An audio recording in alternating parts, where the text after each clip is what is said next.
Ang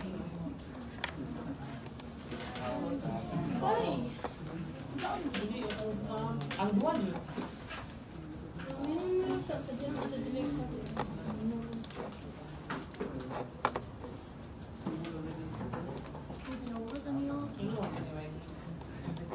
Mag-google classroom lang din yung punta kay dili niya makaklaro ang luyo ba? Sa akong gipakot. Minsan na ni mga Ha?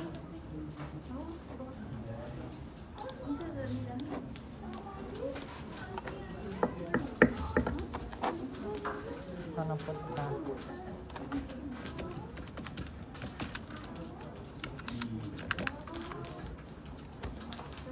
Kabate, mana dapat na ito dagat. paano na terus dibatang na? Ibalik. Kasi isa pa dagat. Ang balik. Wala mo. Kanang diundan na di mo kay mga ito. Ito, bati na yun.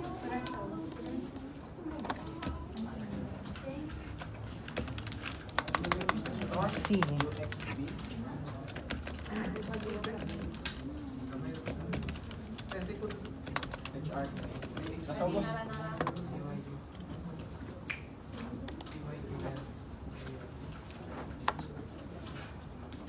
meeting.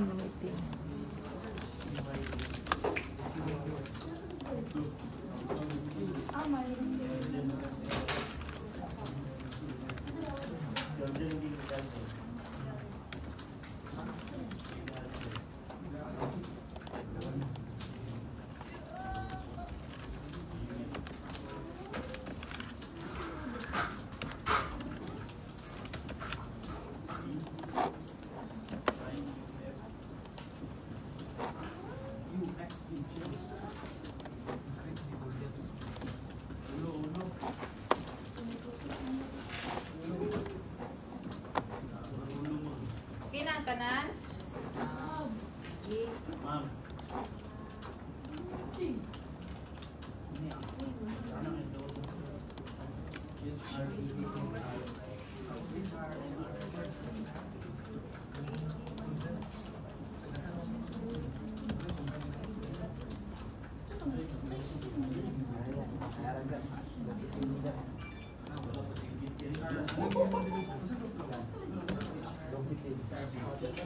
Okay, so just a review sa ato ang gibuhat no previously sa laboratory 5 is nanaka diri sa database migrator nga class.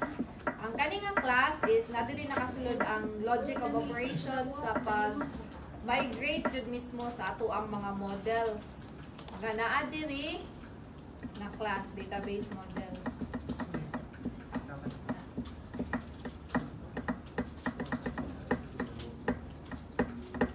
Para dili ra kay mo ma-pressure, ignan lang kamo nga kani siyang laboratory 5 is for the finals. So finals pa ni siya, manggawas kani siya nga laboratory. Bale ang ato ang midterms kay katong mga previous nato nga laboratories before pa ta nagsugod diri sa laboratory 5. Okay? Okay. So diri sa database migrator, dito na hulog ang katong configurations bitaw nato katong ipang input ni user sa ato ang function diri main function na ato ang gihimog CLI entry point. CLI kay command line interface kana command line interface nga entry point kani siya diri sa atong main function nato siya gibutang. So any inputs nga gibutang ni user sa atong main function kato bitaw ang pag ani na to diri sa check kay diri din na siya i-connect sa database diri sa database migrator diri siya i-process to connect. So kani siya na siya mga sub functions diri sa sulod sa class kaning connect MySQL isa ni siya ka function and connect PostgreSQL. As we know no, syempre kay naman tayo mga basics sa programming. Kaning connect MySQL, this is just simply a name of the method or the function. So, pwede na actually nimo ignan diri og si Galsiran MySQL. Kana ha, so basin ninyo ning memorize yung tanan-tanan na lang gyud mo kung dapat sabton ninyo class, okay?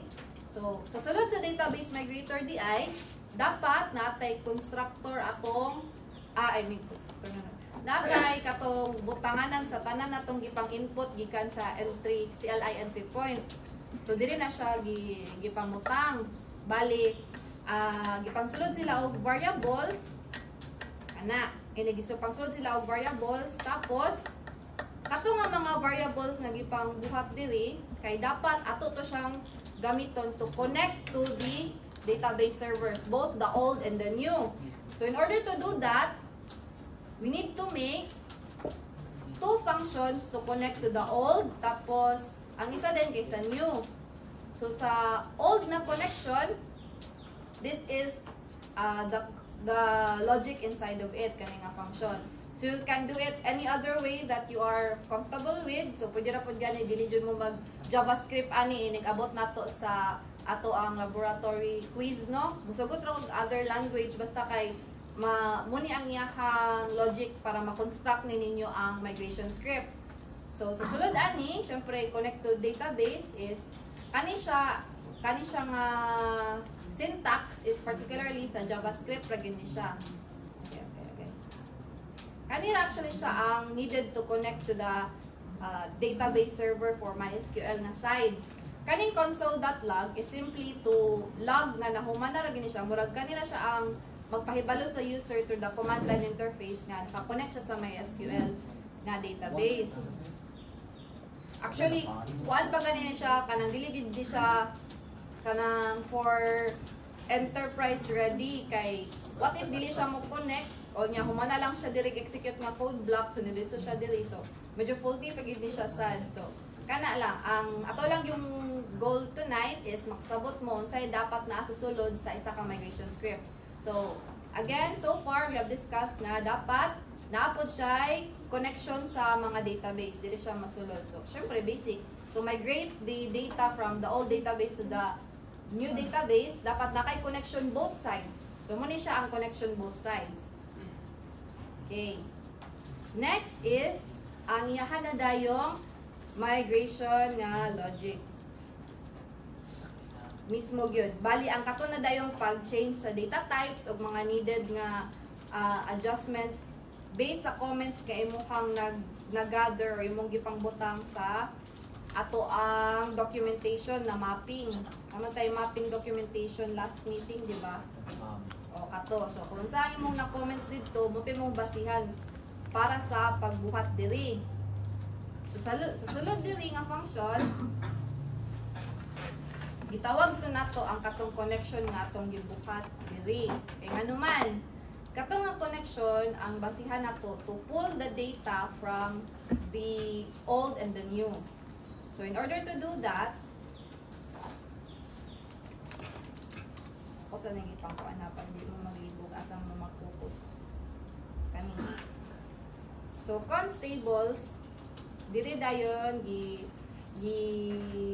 ato ang gibuhatan og variables, gibuhatan nato og variables ang katong mga tables sa new database. Kabantay mo, puro new database ang naa diri. So kani gibulag nato sila ang kaning sa patient, kaning patient nga variable naggunit siya sa string nga lab5.patient, which is muni ang katong patient nga table nato dito sa Postgre. So again kani string lang ni siya diri ha. Magbuhat ta og variable diri nga patient under sa tables siya. So kani siya. String pa ni siya diri. And another variable nga diabetes diagnosis records, in which nga siya mo'y naggunit ani nga mga values, string values lang gihapon, si lab5, check-up, test, and pre-records. Okay.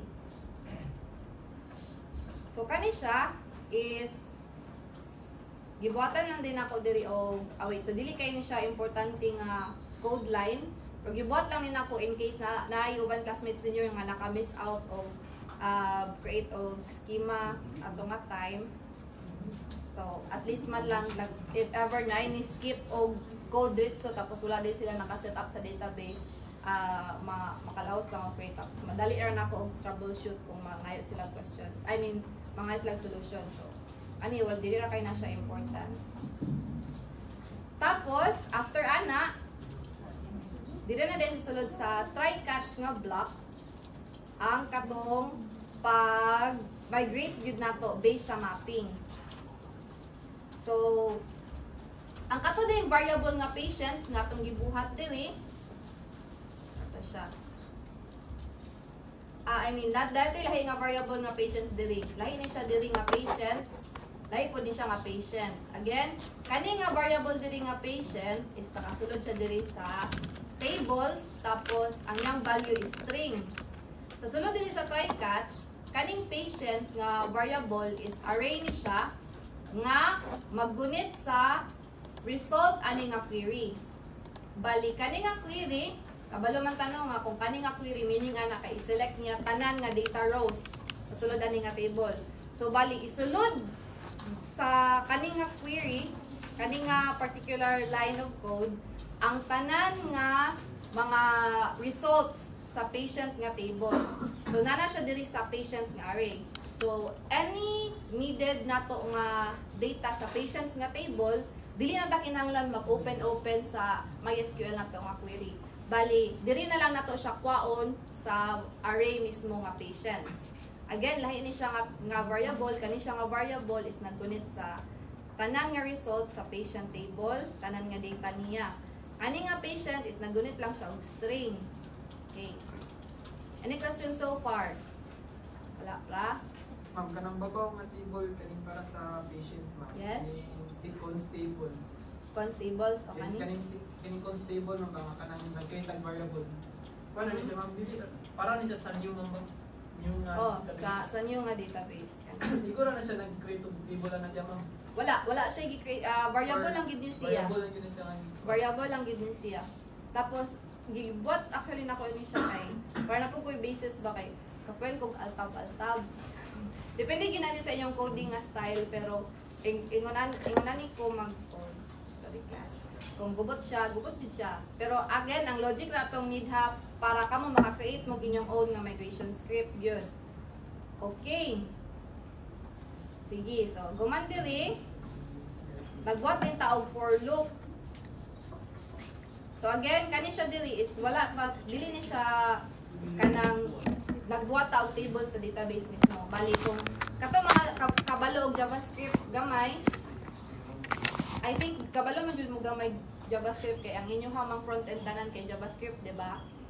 Cancer Clipper, Vue, tapos smile na silang tanan.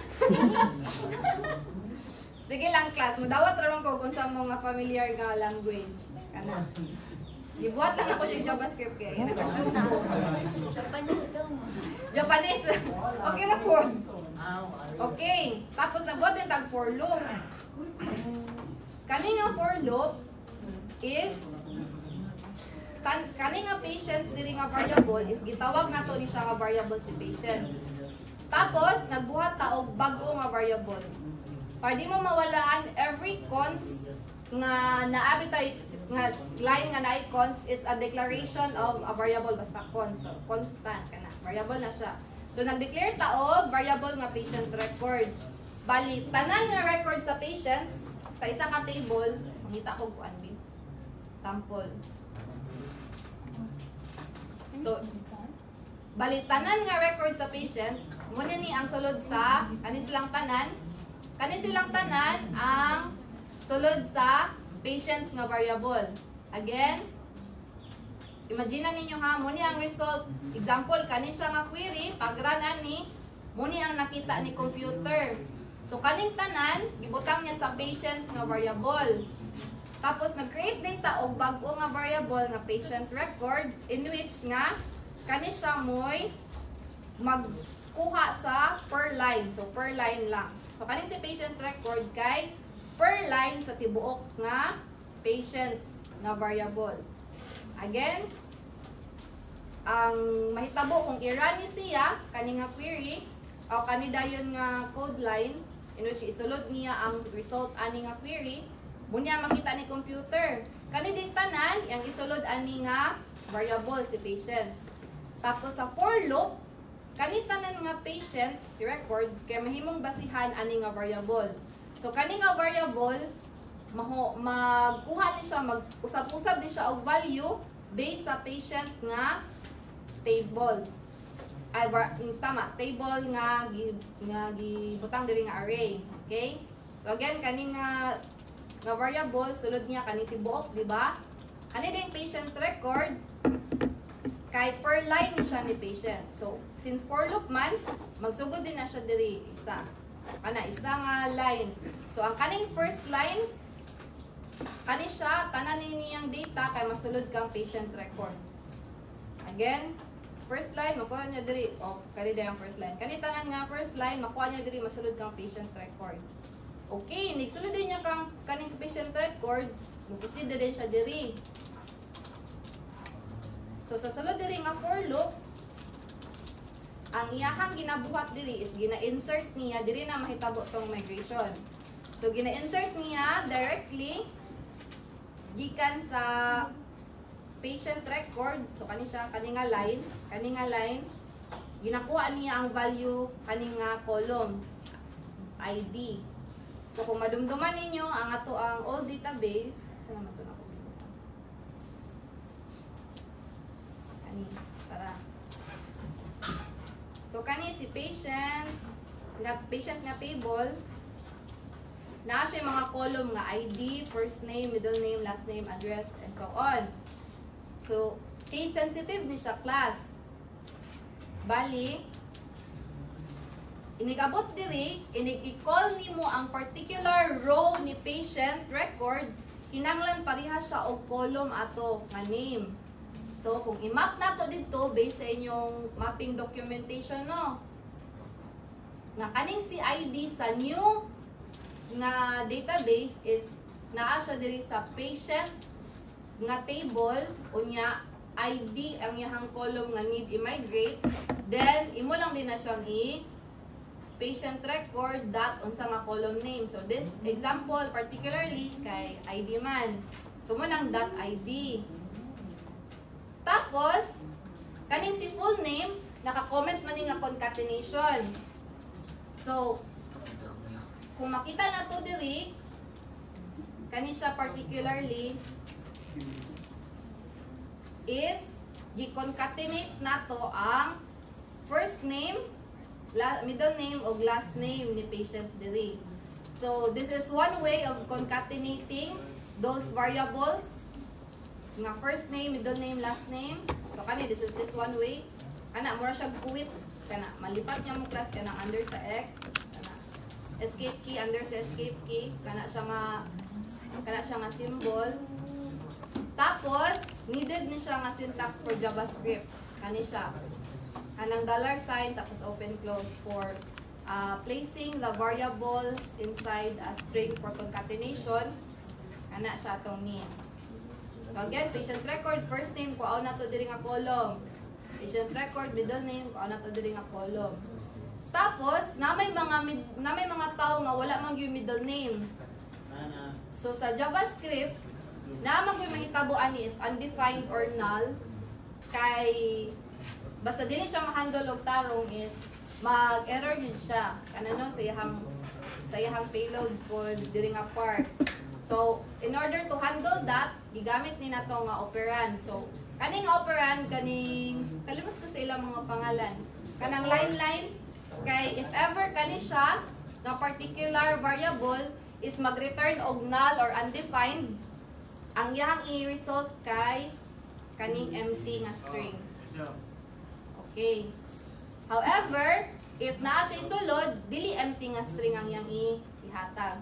So again, kaning operand, ang ihahalang yung function is to handle the null and undefined values. Now, if ever this value sa left side is undefined or null, then kani siya nga value ang iyahang i-place in lieu of the empty or null value or undefined kana. And then next is kanida yun, same lang yapon, last name, kulang din na niya nga column. And then trim lang dayon for kanang cleaning lang din siyang .trim class. Okay. So same goes with patient record. nga kanang contact number. So kaning value nga contact number dili ra na. So again, case sensitive siya, so gi-follow na to ang casing niya sa old database. And then address, email address, and then so on. Pag-abot din sa sex ni patient, kay sa new database is nakabulyan man siya class. So since nakabulyan siya, need na to i-translate, i-convert ang data type nga string to boolean. However, ang ato ang nahibaw-an is ang sa patient nga record for the new database, basta true siya, then female. Or if false siya kay male. So 1010 di ay kana. Nakabulyan siya. So sa pagkitabuan ng class, munang kinahanglan familiar jud ka sa imuhang language nga gamiton to make the migration script. Kaya you need to be able to convert these data types, not only the data types but also the metadata needed for your new database. So in this case, kaning nga particular syntax, kaning nga operand is mag-return ni siya og boolean value, so true or false kani siya. So if ever ang sex ni patient is female equal to kani nga female, then ang i-return ani nga tibuok value is saman. Kung female ni daddy, unsa man nga value ang i-return? So true. So mo nang true na din siya diri. Unya kung male or any other nga string, then may mo siya og false, 0 dayon. So muna na mura ni siya ang conversion ani. This is just one example ato nga conversion of the data type and still handling the metadata nga gi-declare nato dito sa new database. Okay. So manata dito. Inigmura na dira dapita, naka-migrate na ta for the patients nga table. Diri sa sulod, kani siya tanan, kani siya diri sa sulod is kaning diabetes is naghandle sa pag-fetch ani nga data kani diri data diabetes test diagnosis records. So tanan test diagnosis records diri sa diabetes kani diri tanan is gibutang na to ani nga variable. Lagi siya mo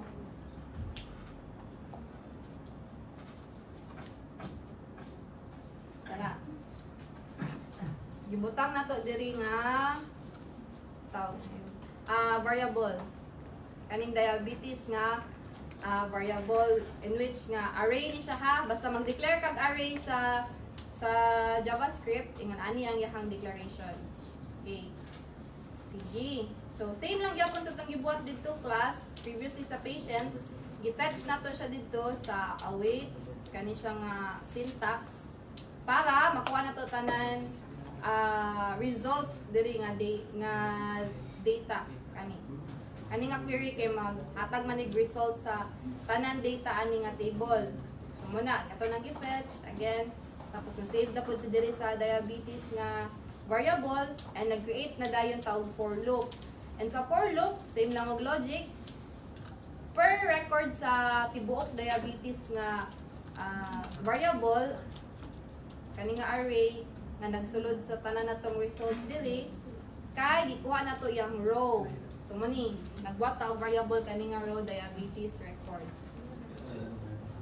Tapos same lang, ato lang din siyang gina-call per mapping nato. So, na-map na to nga si P_ID kay naa siya sa patient ID ni diabetes test diagnosis records nga column. Ana siya. Tapos, na-map na to nga diri si glucose. Makita siya diri sa glucose nga column. So, kana mo lang ato siyang gikuha na diri. Tapos, sa blood pressure and so on and so forth. Any questions so far? Wala na? Sako-sako na ko. Charger. Kanan tinawag class, wala may question? Dira ko masuko man. Wala may question? Wala na? Oh, wala challenge? Wala challenge di ay. Sige. Tapos, Proceed ta diri.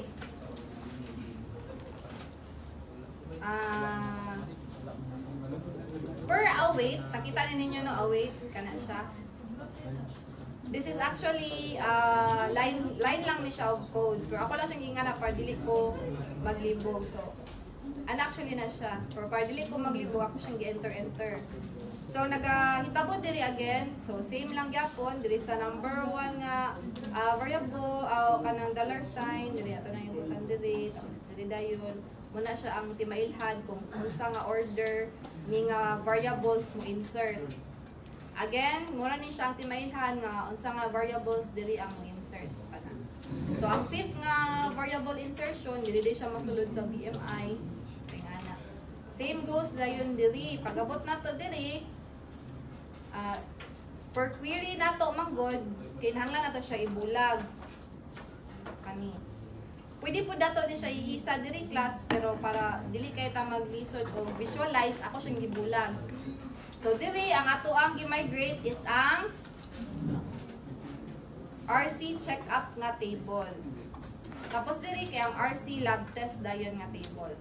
Tra insulin, diapedi function, tapos outcome. So sa outcome is kuan man sad ni siya.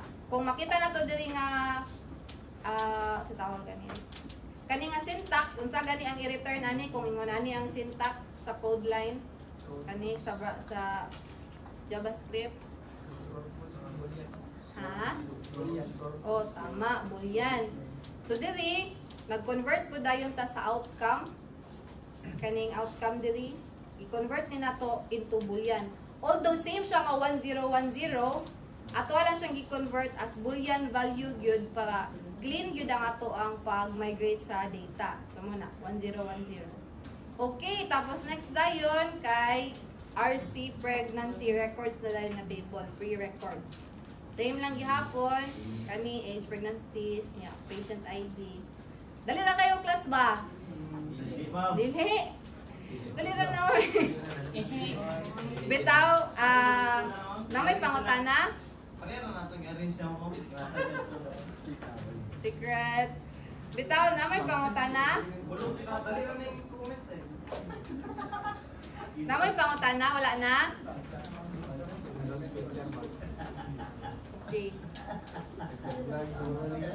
Since wala naman may pangutana, i-try gani og run ka ng file nga naa ninyo karon. I-try siya og run. Table ma'am. Tapos, gi-check ninyo kung ni-migrate ba siya. Ang table ma'am, kulangan ma'am. Kulangan ang table? Wala yung table ma'am. Ha? Nang import pa ma'am ba? Wala ma'am. Ay, wala pa? Naa siya diri. Invalid input syntax for type boolean 34. Boolean 34. Ako ka na rin nila. Wait. May commit na ba ko? Unsa akong gipangusab? So, dapat inyong new DB, nakagira ninyo inyong new DB dire. Gira ninyo balik ang DB dire. Na actually ko giusab nga column kay ako tatong padayunan og laboratory ID, tapos hospital, promorag, dili na jud madala sa atong oras class. Kana. So, i-run lang ninyo balik kaning new database, tapos og DB kay retain lang ang old DB, ang new DB lang na i-changes. Okay, any questions so far? So, ito pagpara na naman. Command sa pag-run ani niya ang script. Okay. npm run migrate ang pag-run ani nga script. Kay nga naman,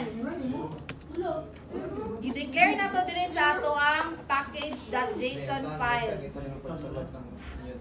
Again, nganong npm run migrate ni diri nga command kay i-declare na to ni diri sa atong package.json nga file. So sa package.json class, pwede na ta maka-create diri og commands for certain scripts to run in our code. So if ever gusto ko himonin ako diri og migration 2025 ang code script, then dili na nimo run ang npm migrate. npm run kanina din siya migration 2025. Ma'am, doon ako gamit, ma'am. Ana. So see, kani nga command is dili siya kinahanglan fix. So again, depende siya sa naka-declare diri sa scripts nga part sa iyong package.json. Unsa to, Glenn? Dito to na ko tana. Wa ko mo. Wala, sunod na. Si Archel, unsa to? Node ang inyong giparan. Okay ra po. Okay ra po kung sa iyong gigamit. Sige. Di mo na stop. Wala gyud panahon nga wala jud nag-error ato mga stop, no? Sige, wala mo ilaing pangutana? Yes. Again, npm run migrate or any nga scripts declaration diri nga gibutang. Sige, mapakita ko ang Sa SAM, unsaon pagkita kung 3306 or 3307 na ang atong port sa SAM. Makita na to diri sa ports. Nakita na to ni kaning ports 3307. Kana. Okay, mana? Unsaon dayon pagparan sa Postgre? So, iselect ko na to nga database itong gusto i-run ay butangan sa to ang new database, buhat din tag schema sa kaning nga example log 5. Tapos, pwede ato nito plukon left click tag right click the query tool or pwede na din ta mag alt shift Q. Kana. So, duha yung options dira. Unya, i-open file dayon. Tapos, tuplukan ito ninyo yung file na gusto i-run. Kana, i-press din ninyo ang execute script or F5. Kana. Any other questions? Wala na? Nakapara na mo? So, inigra na, pwede din na ninyo i-check diri kung i-migrate ba ang tanan. So, again, tora, i-migrate na din siya. So, i-check din na to diri, si Margaret Angel Hill. Siya daw si patient 1 sa old nga database. Sige, atong i-check kung sakto ba. Si patient 1 kay si Margaret. Check na to. Tora, siya dyan si Margaret Angel Hill diri nga patient. So, si patient 1. Wala si Margaret. Tapos, Johnson Course is William, AK, ang iyang, mogid ang iyang address. Kana siya. Ano din ang iyang kuan, email. Ang iyang yadong sex kay female. Tanaw na to. Agoy, naunsan man ni ang aking life.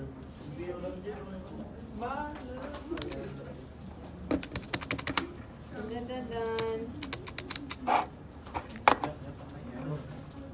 Ala, wait.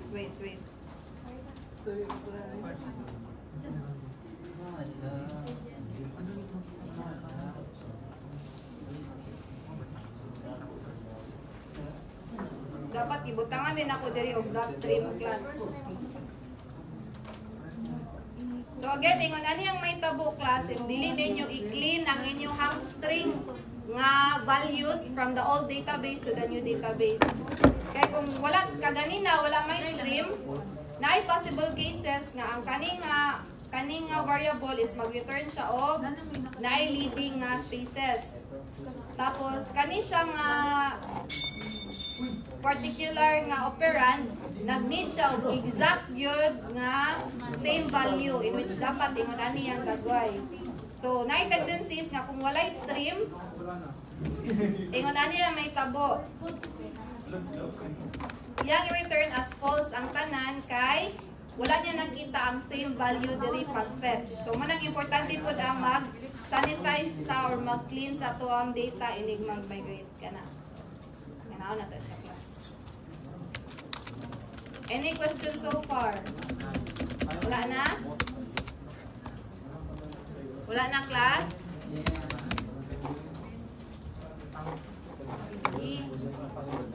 Since wala naman may questions, mag-hisgot na nito sa inyong ang midterms.